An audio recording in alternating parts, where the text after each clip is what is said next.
வணக்கம் நேயர்களே. என்னை தேட வேண்டாம். என்னுடைய வங்கி கணக்கில் உள்ள பணத்தை எடுத்து பிள்ளைகளையும் வளர்த்து நீயும் கவனமாக இரு. இதுதான் அழைப்பை ஏற்படுத்தி தன்னுடைய மனைவிக்கு கணவன் சொன்ன கடைசி வார்த்தை. என்ன நடந்தது? இலங்கையில் நேற்று காலை ஒரு பதற்றமான சம்பவம் இடம்பெற்றது. என்னவென்றால், போலீஸ் நிலையத்தில் கடமையாற்றும் ஒரு போலீஸ் உத்தியோகத்தர் அதிகாலை 2:10 மணிக்கு போலீஸ் நிலையத்திலிருந்து ஒரு துப்பாக்கி T56 ரக துப்பாக்கி எடுத்துக்கொண்டு இன்னொரு போலீஸ் அதிகாரியை 2:45 மணிக்கு அம்பாறை மாவட்டத்தில் அவர் வீட்டில் வைத்து சுட்டு கொண்டிருக்கின்றார். அது கிட்டத்தட்ட போலீஸ் நிலையத்திலிருந்து 32 கிலோமீட்டர். அதற்கு பிறகு அங்கிருந்து 13 கிலோமீட்டர் தள்ளி சென்று இன்னொரு தாயையும் மகளையும், 54 வயதுடைய தாயையும் 17 வயதுடைய மகளையும் அதை துப்பாக்கியால் கொண்டிருக்கின்றார். பிறகு மீண்டும் போலீஸ் நிலையம் வந்து தன்னை தானே 4:10 மணிக்கு கொண்டிருக்கின்றார் காலையில்.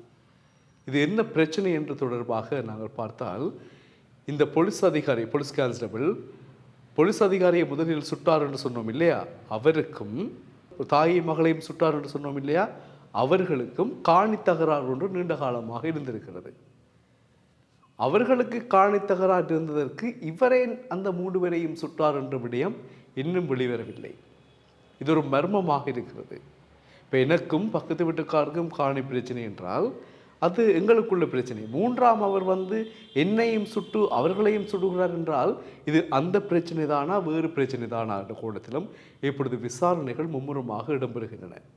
இப்போ போலீஸ் அதிகாரி 2:45 சுட்டுட்டு 3:15 என்னோட தாயை மகளையும் சுட்டுட்டு போலீஸ் நிலையத்துக்கு வந்த கான்ஸ்டபிள் வீட்டுக்காருக்கு, வைஃபுக்கு ஃபோன் பண்ணி சொல்லியிருக்கின்றார், என்னை தேட வேண்டாம், என்ற வங்கி கணக்கில் கொஞ்சம் காசு இருக்குது, அதை வச்சு குடும்பத்தை பேர் பிள்ளைகளையும் வந்து வளர்த்து கொள்ளுட்டு. பதறிப்போன மனைவி அந்த நேரத்தில் உடனடியாக போலீஸ் நிலையத்திற்கு வந்திருக்கின்றார்.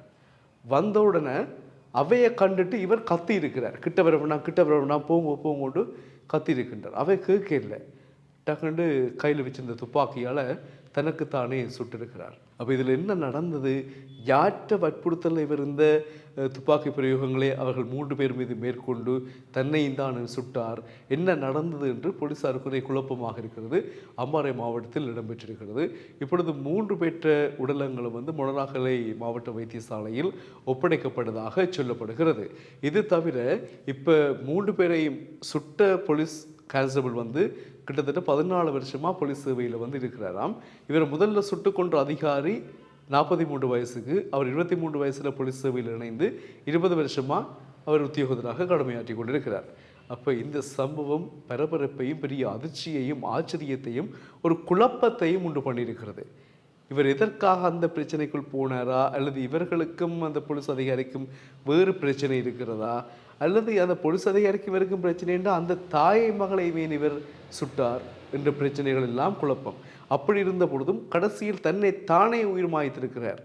அப்போ இந்த குழப்பங்களுக்கெல்லாம் முடிவு எப்போது வரும் என்பதில் எங்களுக்கு முறை குழப்பமாகத்தான் இருக்கிறது. இந்த செய்தி கிடைத்தவுடன் உங்களுக்கு நாங்கள் இதை தந்திருக்கிறோம். இதில் எங்களுக்கு மிகவும் ஒரு வேதனையான விடயம், வைஃபுக்கு ஃபோன் பண்ணி என்னை இனி திருட வேண்டாம், என்ற பேங்கில் இருக்கிற கொஞ்சம் காசு இருக்குது, அதை எடுத்து ஃபேமிலியை பார்த்துக்கொள் என்கின்ற பொழுது எப்படி இருக்கும் இல்லையா? இந்த உணர்வுகள் இப்படியெல்லாம் சிந்திக்க தோன்றுகின்றவர்களுக்கு அந்த கணத்தில் ஏன் தாங்கள் அந்த சம்பவத்தை செய்யக்கூடாது, இது சம்பந்தமாக சட்ட நடவடிக்கை எடுக்க வேண்டும், நான் இதுக்குள் செய்யக்கூடாது, எனக்கு ஒரு மனைவி இருக்குது, குழந்தைகள் இருக்கிறார்கள், நானே இதை செய்ய வேண்டும் என்ற அந்த சிந்தனை ஏன் வருவது இல்லை?